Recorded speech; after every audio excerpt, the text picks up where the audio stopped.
My guest this morning, he's back and back with all his documents. Abdul Malik Kwekuba, co-editor-in-chief of the New Crusading Guide newspaper. Ben Yao Amponsa is executive secretary. Ampoma is executive secretary, Water Resources Commission. Thank you for making time to join us. Also here, Dr. Eric Odro Osai. He's chartered accountant, author, and governance experts. Thank you for making time, sir. Also here is Dr. Anthony Apia Dua. He's head, Groundwater Division, CSIR. Thank you for making time to join us, sir.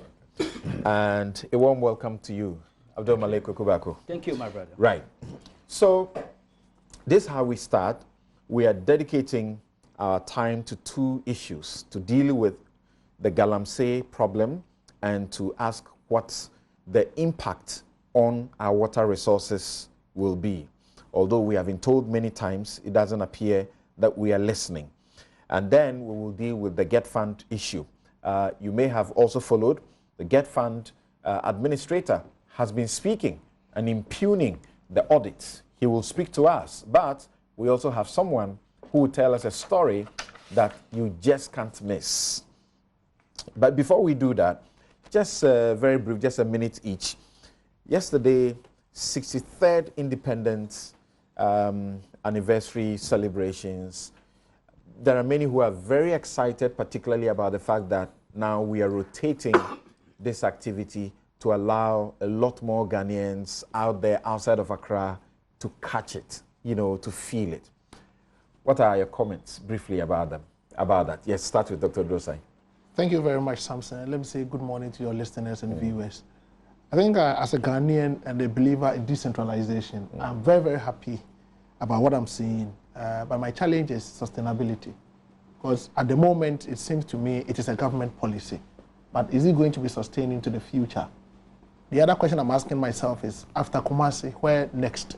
We should be able to document some of these things so that it will guide the processes. That notwithstanding, I think it is about one of the best things, and it should not be limited to the celebration of independence. We also have Farmers' Day and other national celebrations. Right. So I would suggest that we try to put all these things together and develop a legislative framework or some framework guidelines that will guide us. And then also it will help us to prepare in advance. Because after Kumasi, if we know the next stop point is in Sunyani, then they'll start preparing ahead of time. Right. Because it has a lot of economic benefits. It rekindles people's patriotism. There are lots of people who may never see the president and how independence is even organized. There are some school children who may not have marched for the president to see them marching had it not been it's been organized on a rotational basis. So I think it's good. But let us do it well by sustaining it. And if we can sustain it, let us put proper guidelines and framework in place so we'll be able to sustain it into the future. Great. But we may not exactly need a law because, like the UK,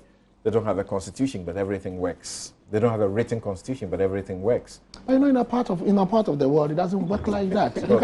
You can start a process and the government will come and then torpedo everything. Okay, I get your point now. Yes. Okay, so Koko, what do you have to say about the celebration? Of course, there are some people too who are not too excited about mentioning Dr. Kwame Nkrumah in the same line with a whole lot of people. I'm sure you are not seeking to provoke him on an ideological level. Look, we're 63 years old. Right. We've done very well. We could have done better. We've kept our national cohesion, stick to our unitary character, the Republican status. And fortunately for us, over a period, we've been able to embark on a journey of democratic consolidation, right, in order to, you know, give the triangle, unitary nature of Ghana, Republican state, and democratic Ghana. So we're doing well if you compare ourselves to others who have become failed states. Of course, we could have done better because some of the Asian tigers we began with, and if you see where they are, in spite of the fact that they also had authoritarian and dictatorial regimes, there was some benefit with their dictatorship. We check list hours, it appears we didn't do well in that regard. And we've had 4 republics. Again, this one has lasted some 27 or so years. That too, I think we've done well. We've had challenges, limitations. This constitution is not a perfect one and all that. But look, we've committed ourselves to sustaining this fourth republic. That's a plus. Right. Nobody should underestimate And the president said it must count for something. Yes. Yeah, that we are together. I'm fully in agreement with him. Even though, let's be honest, there are limitations out there, there are challenges out there, sometimes so irritating that you ask yourself whether it's worth being a Ghanaian. But nobody should just get desperate or frustrated. And then, of course, the rotational principle. I like it. It isn't as if independence celebrations and other national events weren't taking place in regional or district levels. Yes. They were. But the focus being where the president goes, the national one is being rotated. Right. So there's an extension, and that's very important. And I like the idea. It helps to grow or expand the ownership thing in terms of patriotism and cohesion. So that's a very good idea. Right. And I believe it would not be reversed. No subsequent administration will reverse it. Okay. It has caught up. Everybody is happy with it. Right. And it will move us. It's a momentum. Great. Let me just say, happy 63rd independence anniversary to the good and great people of Nkrumah's Ghana. Thank you very much. The good and great people of Nkrumah's Ghana. Right. So, Dr. Dia, what do you say? You can also celebrate the other aspect, where, for example, when it was taken to Tamale, you see it's an opportunity for the chiefs to also be, you know, at a nice Durbar and to meet the president and all who matter in the country, and for people also to move away from Accra, who matter to move away from Accra, and to travel and get the opportunity to see places and so on. So, yeah, I think as he said, it's something that we should all be happy about. I think that once these things have started, if we are able to, as my big brother said, we are able to maintain it. Should we maintain it? We should maintain that. We should maintain that. You know, when you do something in one place for a long time, you get to a point everybody gets tired of it because we know what is going to happen, the same people. Of course, if we are doing it in Accra, the schools that are coming, even if you change it, they get to a point that the same people will be going. Right. And they themselves, you know, you get, you know, the kind of graph that comes in. So once we put it out there, now, like my brother said, if we know the timetable and we know where it's going, everybody will start. The schools that are going to will start, you know, getting themselves ready. And the kids get excited about these things because, as Kweku was saying, you know, even though these things are happening every Independence Day, it's on a smaller scale. But if you know that now, you know, the president is coming there, the ministers, the member of parliament, everybody, Baba Yara's stadium was full to capacity. If they were doing the ordinary one, they would not even have gone there. They would have gone to Jackson's Park. Exactly. You would have gone to a smaller place. But this one, the whole world is looking at you. You know, you have people even coming from outside the country. So everybody's excited about it. And because it's something that is happening once, it may come back in a long time, you have to do your best. Right. So, you know, when it happens like that, it means that we are going to get the best all the time. Because it goes to this region, they are knowing that this is our time, we have to beat these people. You know, it's a very healthy competition that will come through that. And I think that is an excellent idea. And we need to continue with that and get everybody involved because the country belongs to all of us. And all parts of the country is Ghana. You know, we are not talking about Accra, Kumasi. You know, Sampon, what do you say? Does it also do what some may say, increase the patriotism in the people within the region that you take the celebration to? Definitely. And you could see it from last year. The way Tamale, you know, people actually went into it. Right. It was pretty clear. And again, yesterday, you could see the enthusiasm. There's economic activity. Activity. But again, the key thing is the cultural diversity, the showcasing of the cultural diversity. If you look at the Tamale one, and then you look at the Kumasi one yesterday, you could see very clear the way we are showcasing our cultural diversity and making us move together as one. Of course, it presupposes then that the next time where it goes, we should also be looking at the cultural diversity in terms of emphasize the culture of the place. Precisely. That's what I think. And it was really pretty clear and quite exciting to see. All right. Okay. So there is a certain agreement here unanimously voted for the rotation to be kept. So irrespective of whichever party comes to office, well, if you don't do it, then we'll take you on. It is good, so we just have to continue with it. All right, so now let's get to talk about the matter of Galamsey. And as I started in my introduction, in this week, and this is how the Ghana Report online reported what happened. It says, when illegal miners heard that the Lands and Natural Resources Minister's convoy was heading towards their forest reserve, they did not run away. They continued mining. The convoy, in addition to Minister Kweku Asuma-Treme, had technical directors and some soldiers. Joy News' Latif Idris reported on Thursday the convoy passed right by illegal miners on the shoulders of the road that runs through the forest reserve in the Presiahuni Valley district. But to the left and to the right side of the road, the illegal miners continued unmoved in a bold testament of the state of the government's once praised fight against illegal mining. Not even the huge convoy of the minister scared them. They were there doing it with impunity, Latif Idris had said. So, Doc, what does this tell you about the fight? Thank you very much, Samson. I think I'm getting disappointed because this is a fight that we must win. It is not about this political party or the other political party. It's about the interest of Ghanaians collectively. Water is water. The experts are here. There's a difference between potable water and safe water. And at the moment, we are losing on all fronts. So I think that we've gotten to a point where, one, we should depoliticize the fight. And then two, we should tackle it head on. Ghanaians must wake up.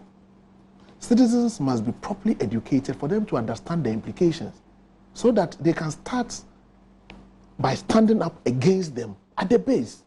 Where it looks as if we are losing it. Look at the commentary you just read. It sends a signal that as a country, if we don't wake up, what is going to happen is that one day we may have to import water, drinking water, into this country. And that is not the best for us.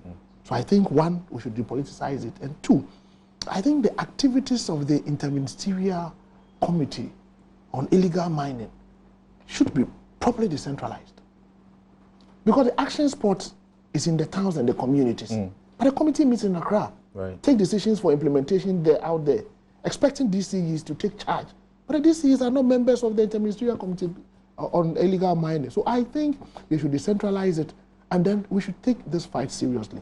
I can understand the spirit of the president to fight it, but he can't be everywhere. That is why delegation and decentralization is important. So if his men and women are failing him, he should muster the courage to fire them. Fire 1, 2, 3 people, and people will sit up.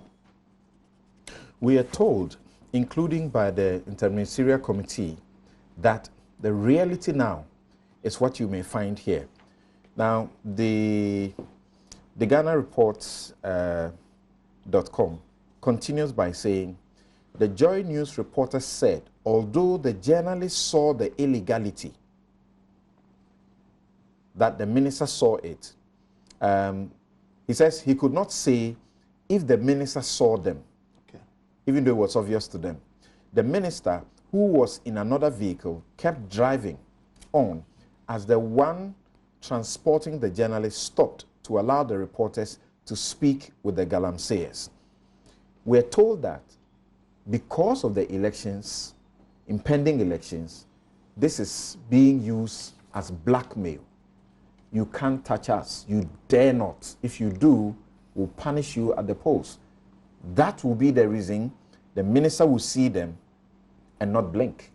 I think it's rather unfortunate if that is really the reason. You know, because people should come to the realization that whether election or no elections, Ghana will survive.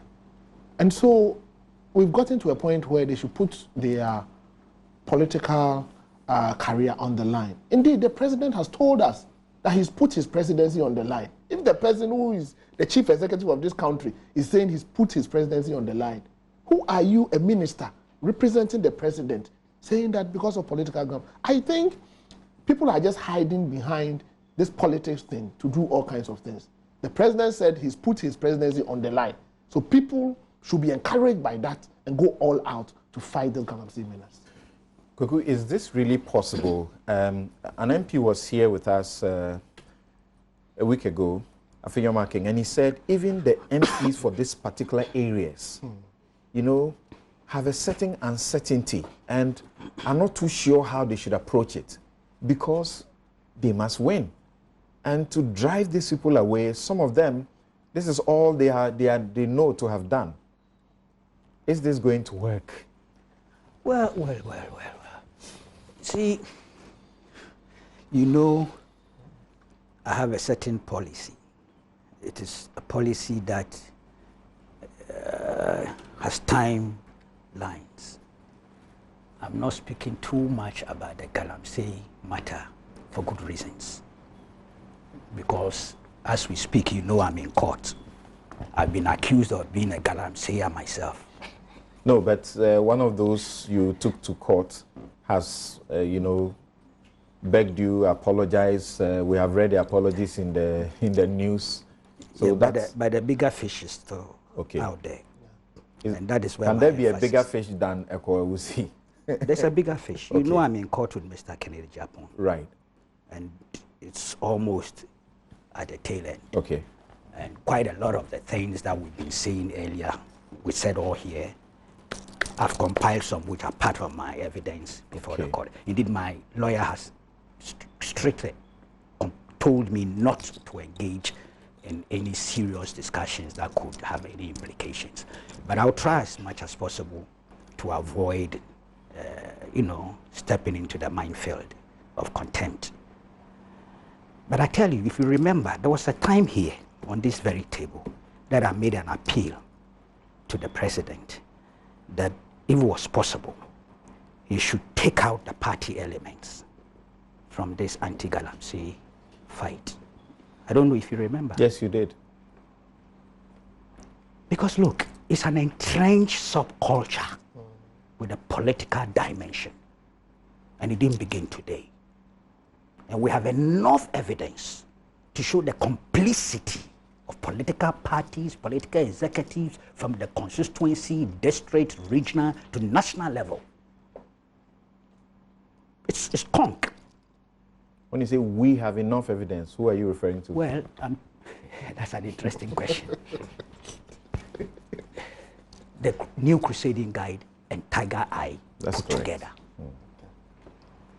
And that investigation began August 2016. You see, what hurts me most is that some of the evidence at our disposal are known to the Ghana police. They have them on record. They have party executives, constituency executives, who they themselves busted during some of their raids. They have their statements, audio and video. From 2016 to now, you ask yourself what's going on. So it's a very difficult thing. Now it appears that if you want to fight Galamsey, then you are labeled a Galamseyer. As a way of neutralizing. And the evidence that Kwaku is talking for the second time that he's repeating it here, may I also repeat for the second time that I have seen the body of evidence, incontrovertible. Right. So to be honest, if there's a continued party political involvement in any campaign to fight Galamsey, take it from me, it's not going to work. I am not saying it's only the party elements that are involved. After all, we had the Minerals Commission there, Forestry Commission there, we had the Ministry of Energy, all of them there, yet Galamsey was going on. Right. So the institutional element too is important. But when you have a president who dedicates and commits himself to that campaign, and yet he's hugely challenged in terms of implementation, I'm saying the party element, get them out quickly. Okay. So besides getting the party elements out, which is your major, you know, appeal that you are repeating, what else should be done? The removal of the military, we understand. You know, some have used that to say is an admission of the failure, but you may know better than that, that this is a phasing out process. Yeah, it's a phasing out process. And indeed, they'll be establishing a rapid deployment force made up of military elements who will be called upon to intervene when necessary. See, look, sometimes it's not easy to say some of these things. The military is a very delicate institution. Whilst we are not at war, so we should be able to call upon them to help in internal security and other things. When it becomes too protracted, and then also the allegations and counter-allegations and all sorts of things, it has a certain tendency of undermining professionalism, loyalty, morale, and you are not careful, it becomes very difficult to manage. And all these things have been happening in the last 2-3 years. It's not easy. So I think the policy makers or decision makers were confronted with this challenge, and you have to do your intelligence estimate of what exactly is happening in the military. And don't forget, it's not the entirety of the armed forces personnel who are engaged in this. Those who have had opportunity to engage in it have also seen it as a gold mine. And when you have a situation where some military personnel are out there making money, getting some benefits, whereas the majority in the barracks are not getting, sometimes it creates internal friction. It's just like how June 4th came about. I'm sorry, it's not a digression.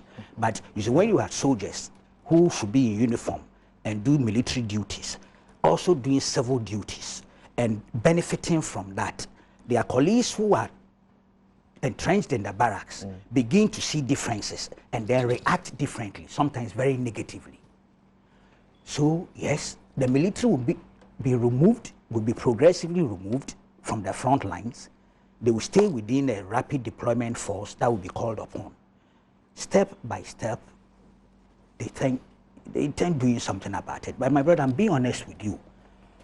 This fight is not going to be an easy fight. The proof is here. Some progress has been made. I'm not one of those who says it's been a disaster completely. And I think when the experts come in, they will have to give us some details in terms of specificity. And no, I'm not in that situation. But honestly, generally, at this 3rd year, the challenge has been huge. And I trace the source of the challenge from within. The interministerial committee, if I were the president, I'll reconstitute it. I know he doesn't like reshuffling. But you see, you got to reshuffle some because it's institutional representation. You know that, the interministerial. But the person's there. And I'm not for one moment saying any of them I know has taken anything. But I think they failed in the way.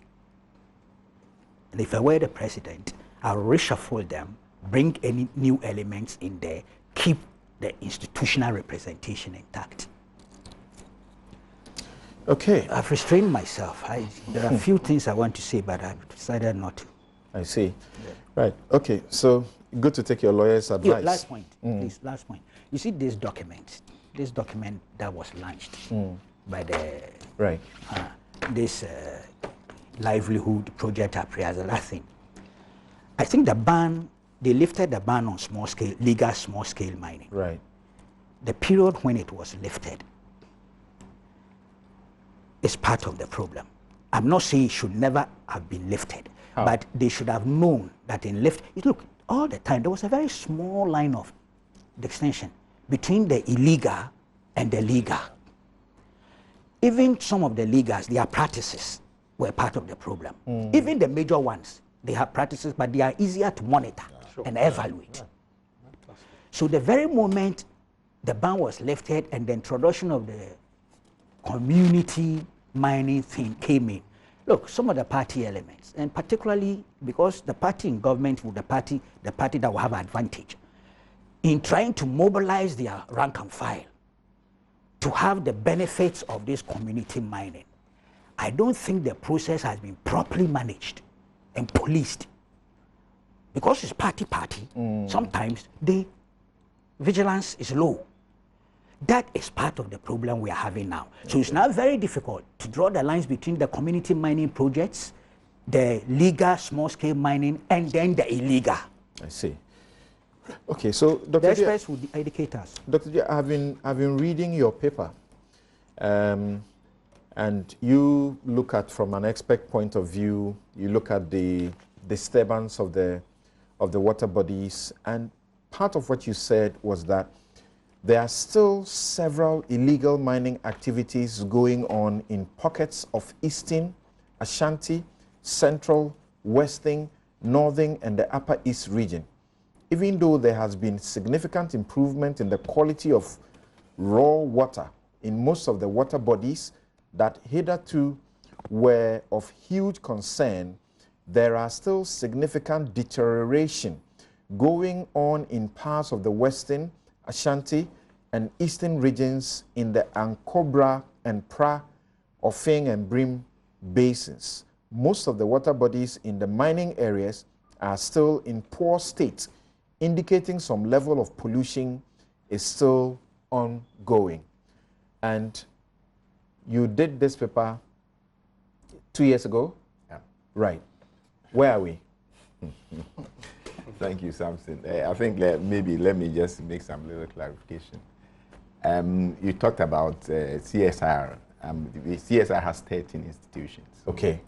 With the Water Research Institute. Water Research Institute of the CSR. Of the CSR. But generally, when CSR it comes to Galamsey, it always comes to water. Okay. And I have been the person who has been speaking for them. We have been going to the field. No. So we have the right person to help us. That's right.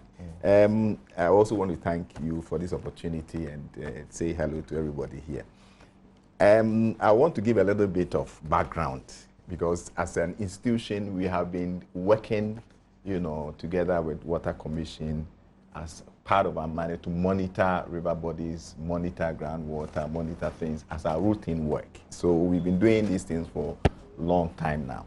And at a point, 2008, 9 there, some of the reports were showing that, we are having problems with, illegal mining. We all understand that mining has been with us for a long time. Right. Previously, they were there, but they were not in that scale, because most of the locals were using, local materials, and they were not really having a lot of impact, even though it was still having some impact, until we got to a point where we had some foreigners who brought in certain equipment. At the point, the first, report that came, and Ankobra, I think around 2010. And then we also had one in 2012. 2012, we did it on Pra, because if you look at all the basins that we have, the Pra is the biggest one. And then also, I have a map here from Geological Survey. It shows the mineral, deposits in Ghana, okay. Or where the minerals are. And then if you look at that map, all the gold deposits are within the southwestern, where, And also, just to add to that, we have where the Ghana Institution of Geosciences. These are the people, and I happen to be a vice president of the Ghana Institution of Geosciences. Okay. So geoscientists also, we have the geologists, hydrogeologists, all the people that matter when it comes to geology and things. Right. So we have also been looking at these things, and we have the gold is something they never called it Gold Coast for nothing. Gold is abundant in our country. You said we have been mining it for over 500 years. Yes. That's what you said in the paper. We have gold with us for a long time. The whites came here. I think one of the things that helped them to come around was the gold that they found here. And so we realized that the basins are also in the parts of where the gold is deposited. And the type of gold, mineralization, as the geologists will say, you need water, to treat that. And so they found these basins, the Pra, the Ankobra, the Tano. Okay, the biggest one is the Pra, which runs through Ashanti, Western, Eastern, Central region. When we talk about basin, normally we add the Brim, Ofeng, Anum, they are all part of the Pra. Pra is the bigger one. The Brim is a sub-basin. Ofeng is a sub-basin. Anum is a sub-basin. Okay, or that, they are all part of that. What is the connection or the significance of these basins to water to Ghanaians? Let me first explain why we talk about a basin. Okay, when you talk about a basin, what it means is that when water drops, you know, all the water that we found on earth, even underground, comes from rainfall. Right. You know, it's a cycle. It goes in and out like that. When the water falls on the ground, it moves at a certain direction, depending on the topography and also where the water is. When the water falls in one basin, it doesn't go to the other basin. Okay. Under normal circumstances because of barriers and things. So, but it moves from one to the other. It has its head and then moves downstream. Okay. So when we talk about basin, it means that water that is in this one, if you allow it to move by itself, it doesn't go to the next one. It can go to a sub-basin. So all of them then, so the brim will come, Anom will come, Ofen will come, then they will meet together, and then they'll flow down and end up in the sea at Shaman. Okay. You know, so that's why when you are moving along the Takoradi Road, when you get to Biposu, the bridge, you see the huge, that is getting to the end of the Pra. Okay. That goes down to Shaman. So all the trouble that is going up there ends up there. Okay. So we are saying that this area also houses where the gold is. And then we know with the gold increase in gold prices, everybody wants the gold. Okay. But these things should be done by professionals. That's why we have mining people who come, people who have trained, you know. But we have also have local people who have also have training. So these are our main sources of drinking water. Main sources of drinking water. Okay. Because you have Ofen and the Odan, they serve the Kumasi area and all that. When you come to Brim, all the people in the eastern region, Bunsu, Kade, all these people have their main source of water. Okay. The same way when it gets to Daboase, which is a part of the water treatment for western region. So these are our main source of water. So in the past, even though, as I said, these things have been going on, we never had issues with treatment plants having problems. You know, but it gets to a point that we realized that, I remember in the 2012 when we went to Daboase, it was so sad. We have a lot of pictures, you know, to show that the place where the water is supposed to, you know, where normally the treatment plant, they have an intake area, okay, where they have a pump, and it takes the water from there, and then it treats that. The place was silted. Instead of water, it was sand. So what do they treat? Because once the thing moves down, it comes with the debris. So that's why we talk about stability. It's the sand and the clay in the water. So they will come and settle down. They will settle as these things goes on. Eventually, what will happen is that all the rivers will be silted. When you say silted, it means that the sand has formed under it. So if the water has to carry 50 gallons, it can't carry 50 gallons, maybe 5, because the whole down there is sand. So that's why we're talking about importing water, because your rivers are now silted. Where will the water? They all drain into the sea. And you know, taking water from sea is very expensive. When Ghana Water gave us about 10 years intervals, did you say 20, 30, thereabout or so? Yeah. I think people felt that was too close. But we have also heard suggestions that the way things may be too far away, because the way things it might come too early than we think. Exactly. Around 2012, 2010, 2012, when we did this thing, the situation was so bad, because at that time, the people were in the middle of the people with the Ashanfa, they were in the middle of the course of the water. So the water is flowing. They are sitting right there with all the things, doing whatever they are doing. Some of them have diverted the water because they needed water. We divert it, then they flow there because it's an alluvial go, so they need water to treat that. So they will divert it. And then you see the whole place. When you went to Konongo, the whole area, almost like the whole community was there. There was one excavator moving the things, people rushing in, taking sand, which contains these things and selling. It was so bad. I remember that time when we held a press conference in the institute. We invited the military, the police, the prison, the presidency at that time. And we showed them the evidence. I have been to the previous government. I was with a deputy director general to the vice president office to show them the picture we have seen. Yes, I remember he exclaimed and said, "How is this thing going on?" It was when I was reading a paper that I discovered that you have been giving us these warnings and cautions long before Ghana Water 2 years ago We've came having and told problems. us that we are likely to begin to import water. Exactly. So bring us to today. Where are we? What's the situation? So, you know, then it happened. So then all these things culminated. So when 2016, we tried to, I remember my brother Ben here, we tried to engage the government. We had a lot of meetings at the Flagstaff House, tried to explain to them, we invited the forestry and all these people to see the danger and how we need to do it. But of course, I mean, at the election year, it's always difficult to get these things done. We couldn't be done. Then come 2017, a new government came, and then these things were, well, some of these things came up. The media said, look, they cannot continue. So when the media started pushing, then the government said, look, let's put a ban, because we don't know who is doing this, who is doing that. Let's put a ban on this. And then the ban was put there. So when the ban was put there, the media then started doing the education, going to the field, and we joined them. We went with them, we told the people what is happening. There are a lot of other implications. It's not only the water. There's a lot of health implications. Yeah. Agri food security, because the land is being degraded. Then they are adding a lot of chemicals to the land. So there are certain areas, you have cocoa farms, they will just clear it and do galamsey. Last month, we got an expert, Kwame Seydusapong. Yeah. He told us about the impact of the Soil.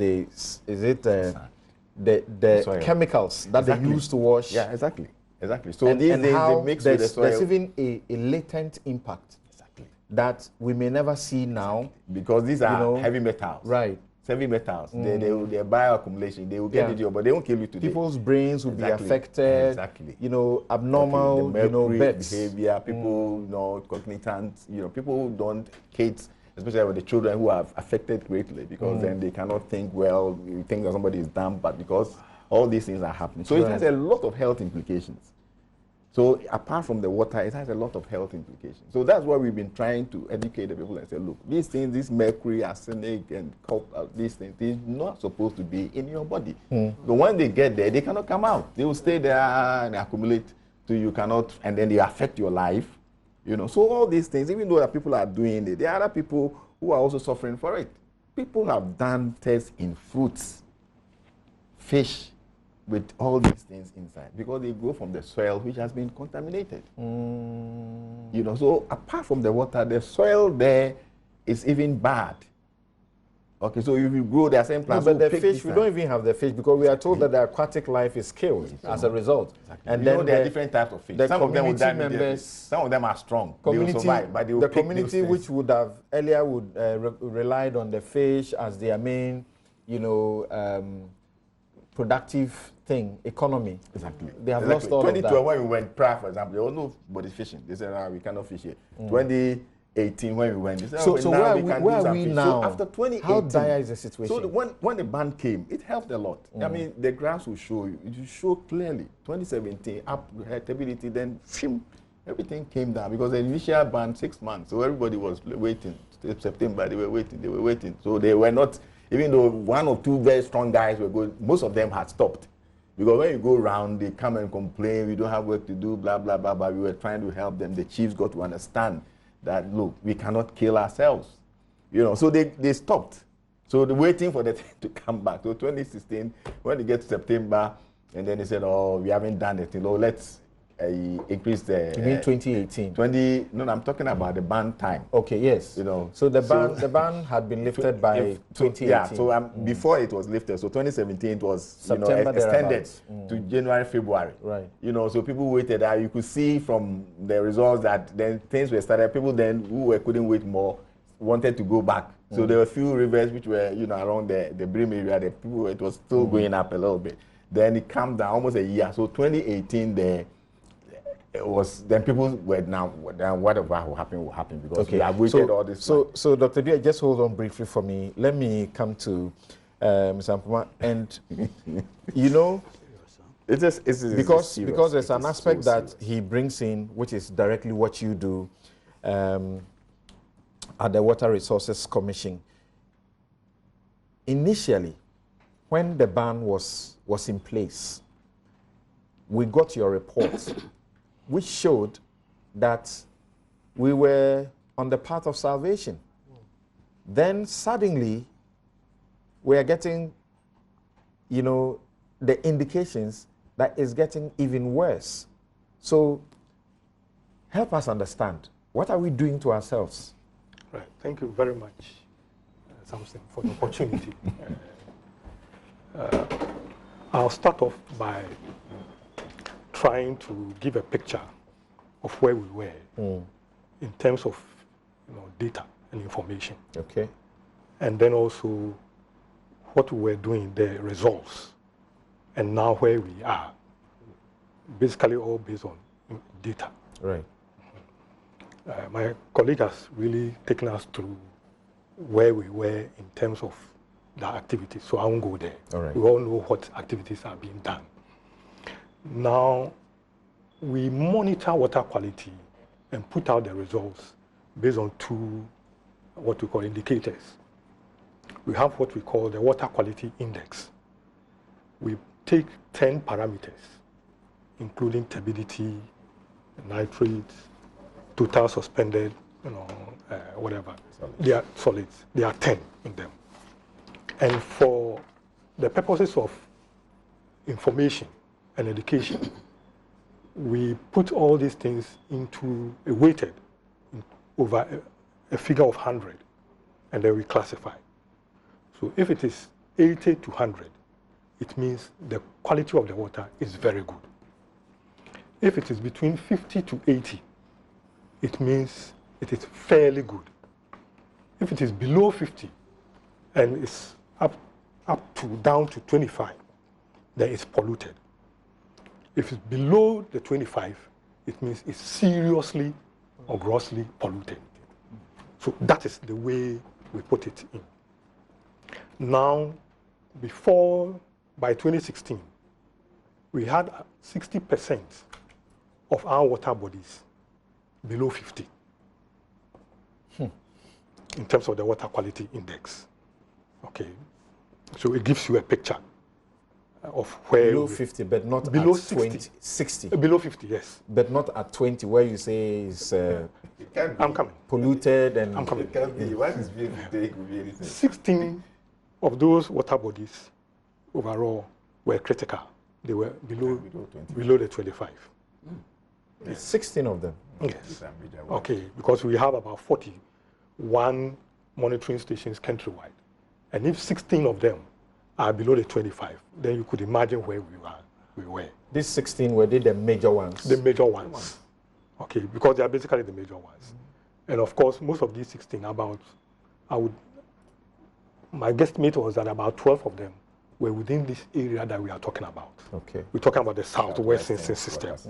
Okay, the southwestern water system comprises the prior, like Dria said, Ankobra, Tano, and Bia. Yeah. Those are the key four.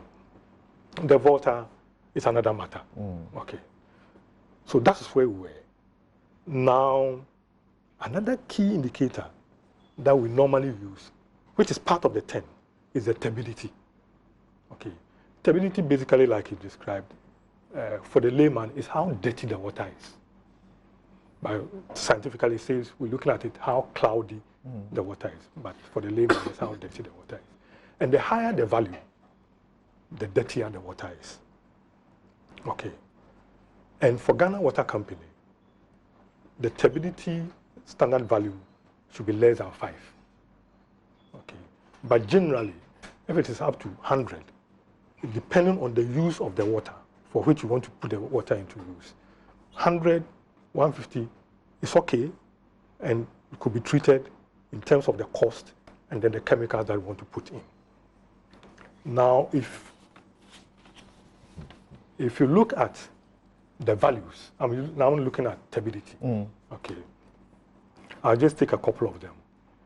Often at Adiambra, okay, 2016, it was 508. That is February. And then by February of 2017, it had gone up to 4,150. Okay. Now, when the ban activities came into place, and all actions were being done, 20 2018, February came to 11. What? 11. Yeah. From 4,000? Yeah, it came to 11. How does that happen? Yeah. Yeah, the Because water when you has- don't disturb the water, it will clear. Jesus it will Christ. self-cleanse itself. Okay. Then February, I don't by get July, July it went up to 24. But that's okay. I believe you learned this thing with us. July 2018. July 2018, it went to 24. Okay. No, it went to 31, sorry. 31. 31. Okay, from 11. Yeah, it went to 31. That's fine. Then February 2019, it went up to 64. That's the Okay. ban has been lifted. So then you begin to, see the trend. Very interesting. Then July 2019, it went up to 97. You see the trend. Yeah, back. Yeah, good. Then February, just about 2 weeks ago, and then 328. Oh, So you see the trend. We're doing very well when the ban was in place, and even when some of the almost initial, at the place before the ban. yeah. Okay, that is one. Now let's look at Achimda, which is on the pra. 2016, 2016 February, 1,824. By February 2017, it was 3,822. Okay. Remember, February, the ban hadn't. Yeah, it's Yeah, it started it was in April. place. Yeah. Mine was in April. April. That's was right. when it came. Then, February 2018, 261. Okay. July 2018, 109. February 2019, 104. July 2019, 184. It's going up. Going up again. And then February this year, 1,590. Oh, Yeah, so that's see, the trend. So that is a trend. Yeah, I hope you get it. Yeah. So that is a trend.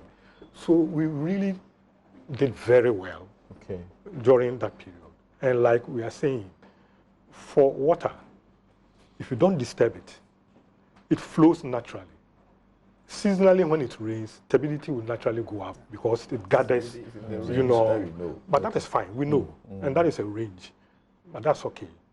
But when you disturb it, in terms of these illegal activities, then you have the consequences as we are talking about. My Now- expectation was that once we had been able to seize the chamfans, Yeah. those machines, in your write-up, I read how that's actually dangerous, and we see them. Yeah. Once we seized in the thousands of them, Yeah. whatever activity that went on Yeah. should still not take us to where it was bad. But even though they have been seized, the ban is lifted Yeah. for legal small scale. Yeah. So you don't have the chamfans in the system. That's what we are supposed to know. Yeah. Still, we are climbing back Yeah. to where the turbidity was 400, is it 4,000 or 400? Whatever. Yes, and 3. Yeah. Yeah, the point is that, sorry, the point is that we are talking about illegal activities. Right. So we don't see them. So you don't even know the equipment they are using. That's the point. So we shouldn't assume that they are no longer using those kinds of equipments. We can't assume It's that. only when you find them. It's that only you when know you that find they are them. there. But you see, I want us to look at, we forget that we share most of our water bodies with our riparian countries. When we talk about riparian, we mean our neighbors that we have a common relationship with in terms of our waters. Okay. If you take Tano and Bia, we share with Côte d'Ivoire. And if you remember, I think in February 2017, 17, that's where yeah, the problem. they made a complaint to Ghana that we had polluted their waters, especially the Bia. And you see, the beer serves as a water supply source. Right, this kind of activity doesn't go on in their area. Why are they blaming Ghana? I will explain. I will explain. Why do you blame Burkina when there's flood I will in explain. Ghana? I will explain. You know, they have the beer as one of their sources for a province. I think they call it beer Nue or something like that. It's beer Nue, something. But that is the name of the province. All right. And at that time, they had seized water supply to their communities based on the quality, the stability of the water. Okay, and they had data to, as it were, support the case that the values were said that the activities were not from Côte d'Ivoire. Okay, and indeed they made a complaint. They came to Ghana, we sat down, we talked about it, and the data they had was not significantly different from what we had. Okay. Which, as it were, showed that our activities had actually contributed significantly to the situation out there. At that time, February 2017, beer at Dadieso, the stability value, and that is about the highest so far, 9,240. 9,000. That's serious. That was February 2017. Before the ban. Before the ban. So we even sat down, we came out with some kind of protocols as to how to address the situation, both countries. But the key action was that we needed to address it in Ghana. Yeah. Okay, there were others that had to do with education, sensitization of the public, and things like that, and having been joint monitoring between us. When the ban came on, February 2018, 19. From 9,000. 9,000. Yes. Oh, how? Yes. Oh, yeah. And Kofi, Kwaku, sorry. If, of course, I didn't bring the picture. You could see clear. You could see clearly that you could even see down, see through. Transparency. How transparent, and it shows How far you can go. how far you It's can like go. fog. You could see How it. far you can see. Yeah, on the it's road. how far you can see. So- You could see so it. you can So put clear. a disc. You have a machine. Yeah. To put a disc and Yeah. you see how far you can You can see, see. until you cannot see. Exactly. It's very, very. July 2018, it was 41, which was okay. February 2019, 26, still okay. July 2019, 98, still okay. It's going up. Now it's 2,390. You see. Is it as of March or February? This February. It's February. 2020 is all February figures. You see, my worry, and that should be the concern, that we should be thinking of the transboundary, repercussions Protocols. Yeah, protocols. in terms of our activities. We should think of both, not Yes, just. exactly. We shouldn't But also. if you want to spoil it, they don't want to. You get it. So it's something that we should need to bring out for the public to understand that whatever activities that we do, we are not affecting only ourselves, but our neighbors. Okay. So that is the situation with respect to. Vice versa. What they do there. Yeah. No. Yeah, you see, In terms for just for education. yeah, but you are right. For Côte d'Ivoire, we actually are upstream. Oh, all the rivers So, that flow between us, uh-huh. we are upstream. We so are we upstream. give them. So we Interesting. actually, Very interesting.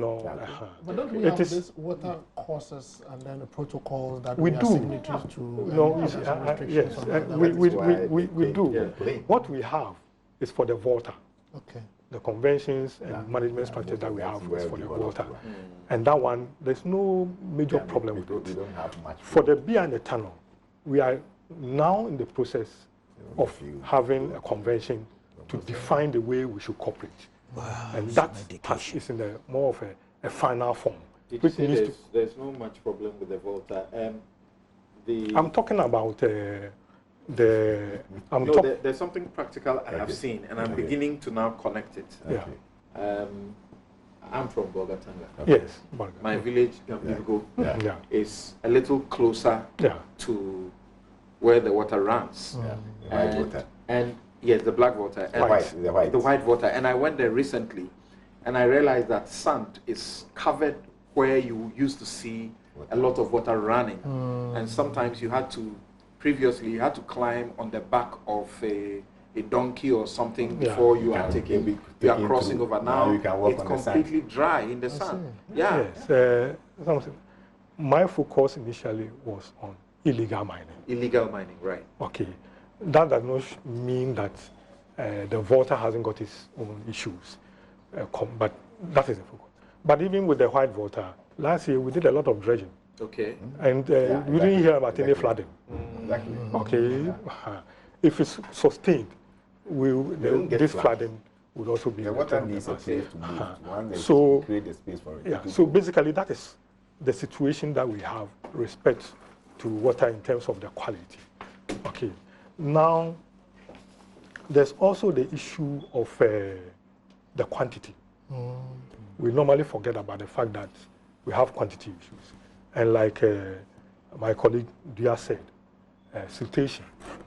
When you wash the ore in the water, the way you disturb it, sand, and things like that also flow, and then you reduce the volumes also reduce. It means that if you want to treat the water, or if you want to get more money, then you have to dredge. Okay, which goes with cost. Okay, and then the quality also you need to, as it were, treat, which also goes with cost.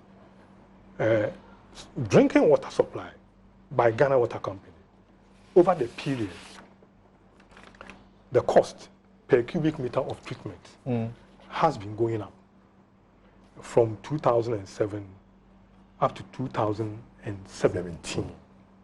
Okay, 2007 it was 0.026 cedis per meter cube. Okay. By 2017, it had gone up to 0.152 cedis. That's such a jump. It's a jump. Yeah, over the period. That's per meter cube. A meter cube. A meter cube is 1,000 liters. Okay. 1,000 liters, that's significant. Yes. So it's quite, in terms of the cost, you are So right. it's understandable when they say we can't treat anymore. Precisely. And they are shutting down at certain Sometimes places. even the machine cannot treat it. That's the It point. has a The design machine capacity. Okay.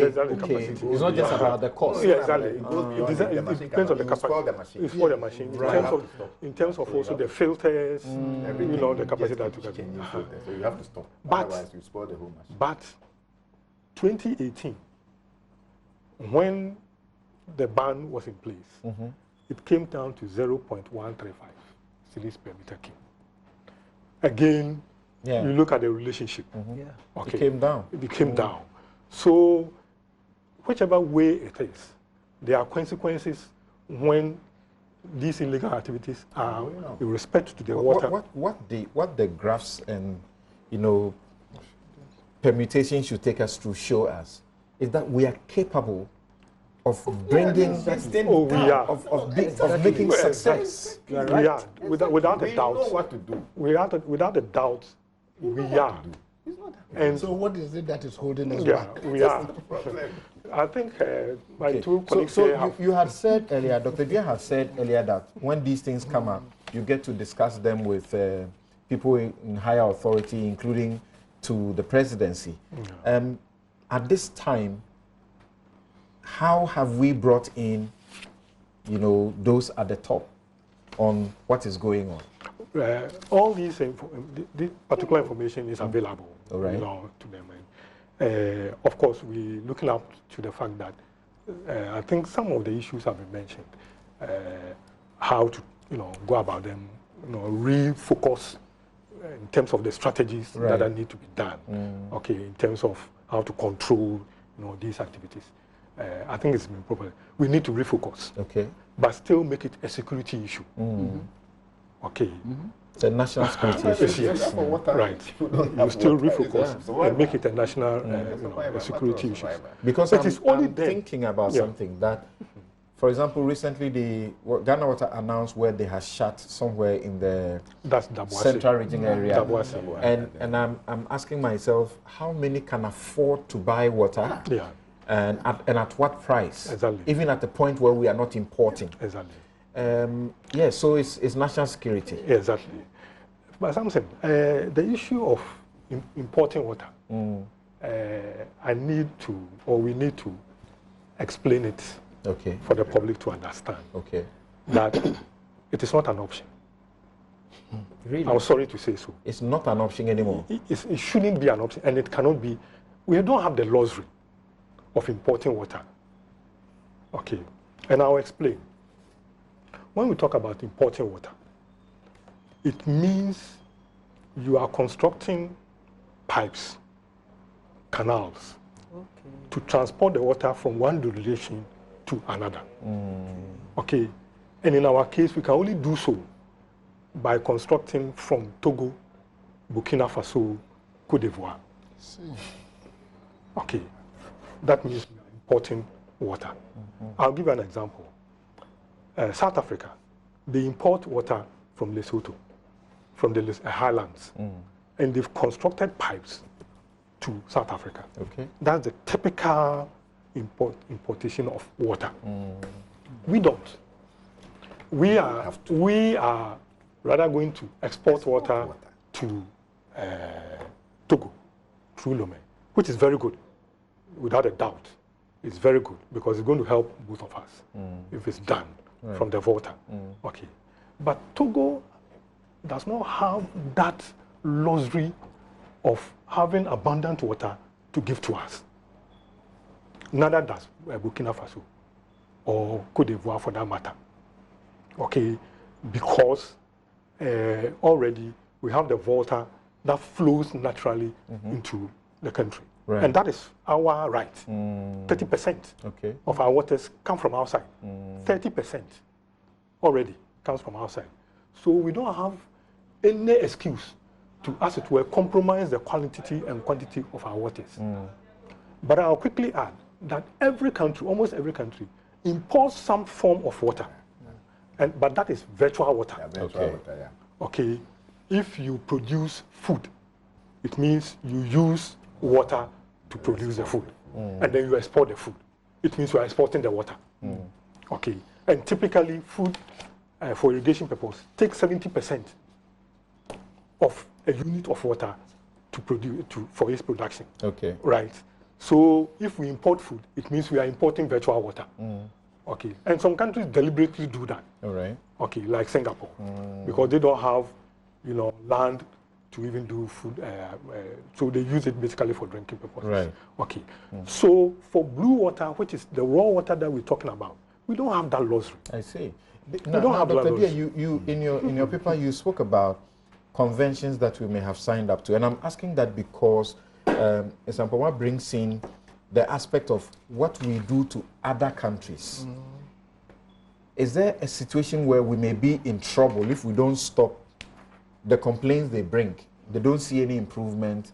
Is there some action that they are capable of taking against Ghana for being responsible for the pollution of their water because of the conventions that you speak about that we have signed to? Maybe. Let me just say a little bit. For example, when you talk about the Volta, which has a Volta Basin office in Burkina, it is a very, and the protocols are there. All right. That most of our water comes from the Volta. All right. We are just lucky by God's grace that we don't have a lot of illegal activities, mine activities, where most of the Volta is, apart from the fringes, So you see the bulk of our main Volta, where we do the diamond thing, we don't have these issues there.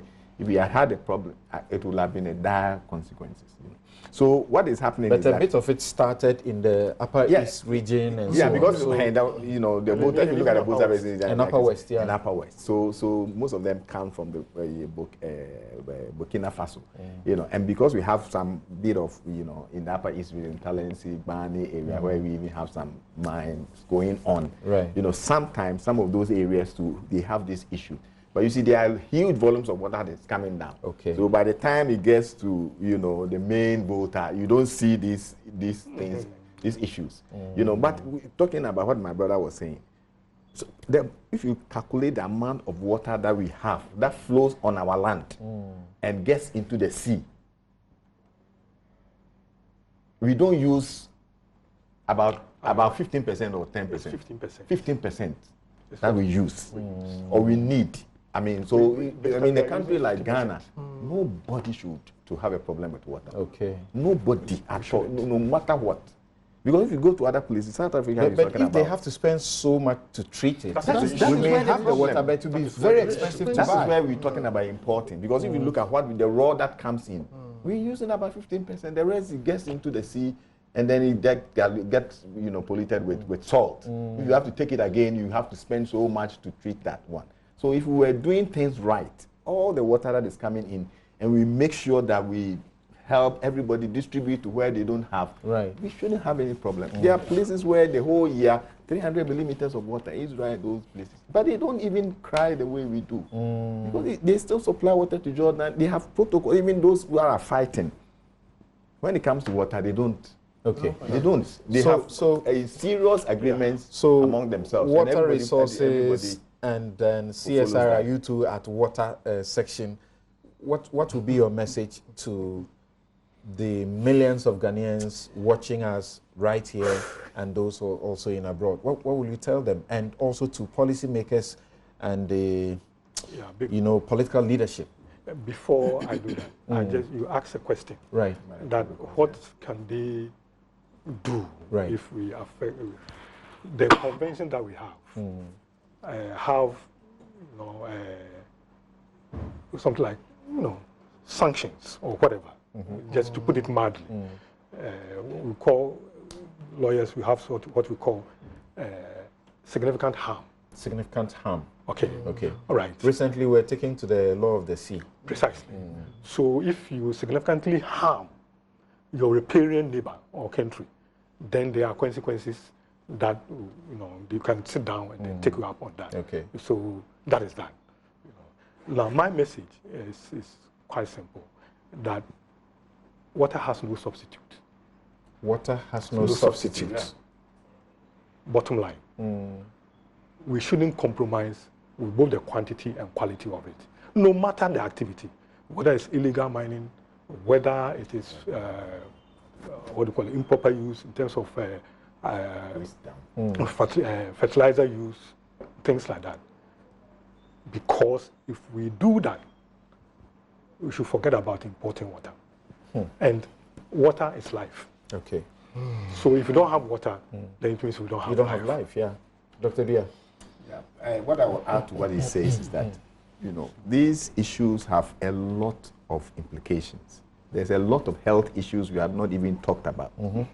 Especially when we talk about illegal mining. There's a lot of issues because there are chemicals that are used that are not supposed to be in our bodies, but finally get to our bodies. You can buy your fish somewhere. You don't know where it came from. It might have something that you don't need to have in your body. So the issue is that the problem is self-made. Okay? If you allow things to work, if the people in authority will allow the proper people, the technical people, to deal with these issues, we can solve the problem. Okay. We can solve the problem. Like my big brother was saying, we should take the political things and the political people out of this thing.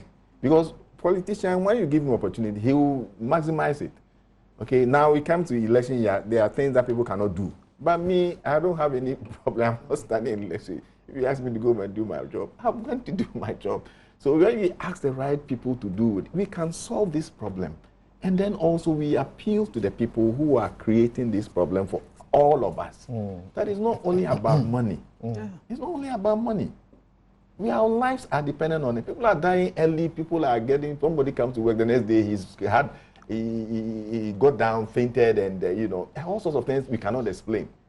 But because there are health implications that affect everybody. Right. So we need to work together and do the right things so that this country can So move on. we will find some more time. As you know, NewsFile, we have dedicated, and multimedia, we have dedicated substantial time to ensure that we all get to know the damage and the harm we are doing to ourselves and to this country, and now we know even to our neighbors. So the constitutional duty on us to protect the environment is what we are going to continue to do. And we will, like Dr. Drea just ended, we will focus a lot more on the health implications so that we know that this is closer to us than we ever thought. Yes, Kuku, your closing comments on this, and then Dr. Are you expecting me to come and dilute what we have been taught? Fantastic education. That's where the focus should be. Okay, I'm very well informed and educated today. Nothing more to add. Okay. I'm rather going to plead for the documents that they brought here. Yes. As for him, he likes to carry them. I want to carry them and study them. Okay. At least spread it, spread the message. Yes, Dr. Dosa. I think I would also request for copies of the documents because I teach international environmental law. Right. And the figures I'm hearing this morning are scary. I mean, the issue of turbidity level and the fact that the escalating cost of treating water, that on its own has an effect on our financial system. You know, and for me, the question I'm asking myself is, Water Resources Commission, under the Water Resources Commission Act, you have been empowered to even sanction people who divert water courses without your approval. Are you able to do this?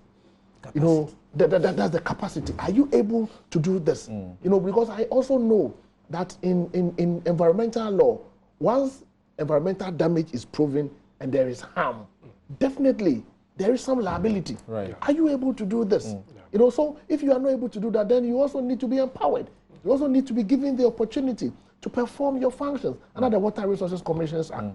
You know, so I think it's a comprehensive thing that we need to do. We should continue with the education. And I like your last point, that they should allow the technical people to solve the problem.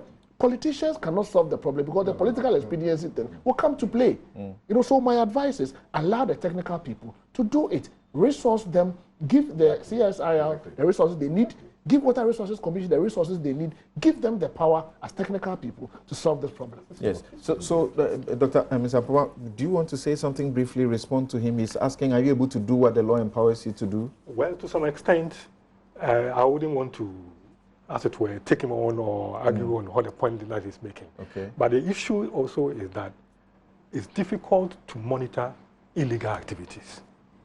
If it is legal, normally, like Kwaku also said, it's easy, pretty easy, and then you can put in sanctions, especially.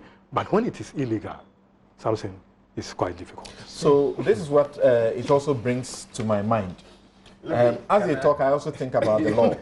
So when illegal miners are arrested, we take them to court and we charge them on the illegal mining for doing the wrong thing, using the Minerals and Mining Act. Right. I think we should go beyond that. Exactly. So they are made to also suffer sanctions for the pollution of the water. Using the Water Resources Commission's law also, we can prefer even more sanctions against them.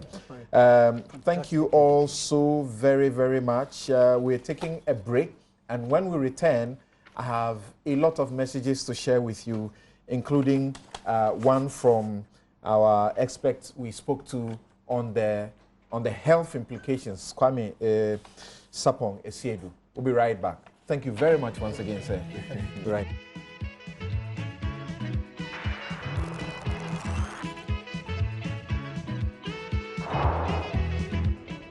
You're welcome back. This is NewsFile. It's your most authoritative news analysis platform. And here on NewsFile, we put Ghana first. Now, let me share with you a few of your messages. And I discovered that there are just too many messages. You are trying to go ahead of yourself, trying to preempt that we should be discussing other things rather than what we were doing. Kwame Sapong Esiedu says that the data just presented on turbidity scares me. Heavy metals used in mining normally chelate to sand particles during mining. As a result, when these silt particles settle at the river basin, these heavy metals like mercury have more time to leach into our water tables. This means these heavy metals will travel much further afield and impact on the health of the wider population. Thus, you could be polluting in Achimota and causing cancer in Shama. This must scare all of us. Well, if what we have heard doesn't scare you, I don't know what else will. But it must scare you unto righteousness. This one from Togbi Agoyim Fiaga says the fight against legal mining has proven to become a partisan albatross on the neck of our country. I bet all political parties and political interests are more or less complicit in this dastardly canker. Any commitment or pledge to deal with the menace on partisan platform is nothing less than a smokescreen. I agree with Dr. Odrosai on the decentralization approach of the Interministerial Committee. However, the head of the decentralized units are also politicians, so we might end up at a zero-sum effect. A truly participatory approach which integrates communities and backed by pictorial evidence of the futuristic impact of illegal mining on our environment may do some magic. That's all I can read. I'm sorry, it's too long.